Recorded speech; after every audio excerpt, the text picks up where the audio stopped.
Ассалаумағалейкум. Бұл кино нағыз өнер туындысы. Бұл жерде екі жаққа да бейтараптық сақталған. Әркімнің өз шындығы, өз мақсаттары бар.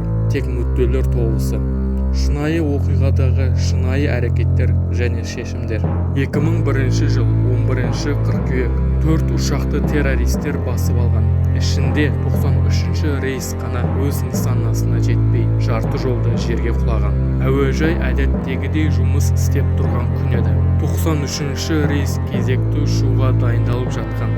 Кенеттен басқарма бөлімі ұшақ ішінен шет тілін естіп қалады. 11-ші рейстегі ұшақ радардан жоғалады. Не болғанын түсіне алмай жатып, дүниежүзілік сауда үйіне бір ұшақ соғылады. Бұл сол радардан жоғалған 11-ші рейс болуы әбден мүмкін еді. Бұл оқиға бәрін аяғынан тік тұрғызды. Бұрын соңды бұндайды көрмеген, бұның террористік оқиға екен әлі ешкімнің ойына келмеген еді. Естерін жинай алмай жатып, 175-ші рейсте радардан жоғалды. Көп ұзамай ол да дүниежүзілік сауда үйінің екінші мұнарасына соғылды. Осы кезде ғана биліктегілер мәселенің қауіпті екенін түсінді. Ең қауіптісі, әуедегі кез келген келесі ұшақ бомба рөлін ойнауы мүмкін.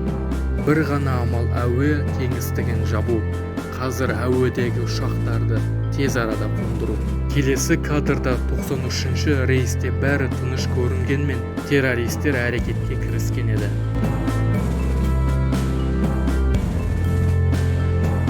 Біріншісі әжетханадан бомбасын дайындап атып шықты.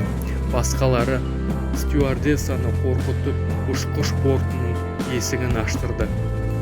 Ұшақ іші астан-кестең. Ұшқышты өлтіріп өздері ұшақты басқаруға алды.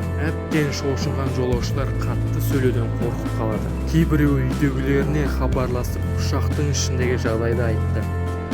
Стюардессалар да орталықпен байланыс орнатуға тырысты. Салон іші хаосқа толы. Оларға тек ақша керек. Өз қаржыларын алғаннан соң аман-есен ұшақты қондыратынын айтып жұбатуға тырысты. Арасында бір еркек стюардессаны шақыртып қару ретінде пайдалануға болатын нәрсені дайындауды сұрады. Себебі оның әйелі екі ұшақтың ғимаратқа әдейі соғылғанын айтқан. Ұшақты аман-есен қондыру мүмкін емес деді.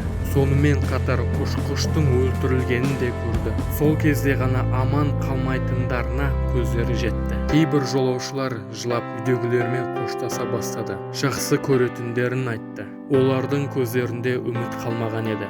Ажалдың алдында отбасылардан басқа еш нәрсе маңызды болмай қалды.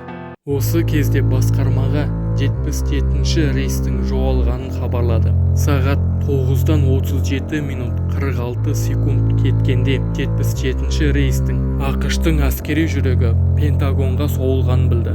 Ал 9-дан 28 кеткенде 93-ші рейсті террористер басып алған кез еді. Жолаушылар қорқыныш үрейден, кейінгі үмітсіздіктен тағдырларының қалай аяқталатынын сезіп отыр.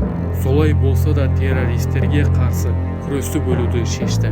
Жоғалтар еш нәрселері қалмаған еді. Олар террористер байқамай тұрғанда шабуыл жасап, ұшақты өздері басқарып, аман қондыруды жоспарлады. Осы жолы олар өздері үшін болмаса да, отбасылары үшін тырысып көрмекші. Террористер де жолаушылардың жоспарларын сезіп, ұшақты бірден төмендетті. Соған қарамастан ұшқыш бортынан күшпен басып кіреді. Айғай-шу, жылау, ашу, өкініш ұшақ ішін хаосқа толтырады. Бәрі бір сәтте лезде тоқтады. 45 жолаушы ерлікпен қаза тапты. Олар өз өмірі мен ақ үйді сақтап қалды. 93-ші рейс құлағаннан соң 4 минуттан кейін ғана басқарма орталығы хабардар болды. Осы кинода басты рөл жоқ. Себебі олардың барлығы басты рөлге лайықты қарапайым адамдар.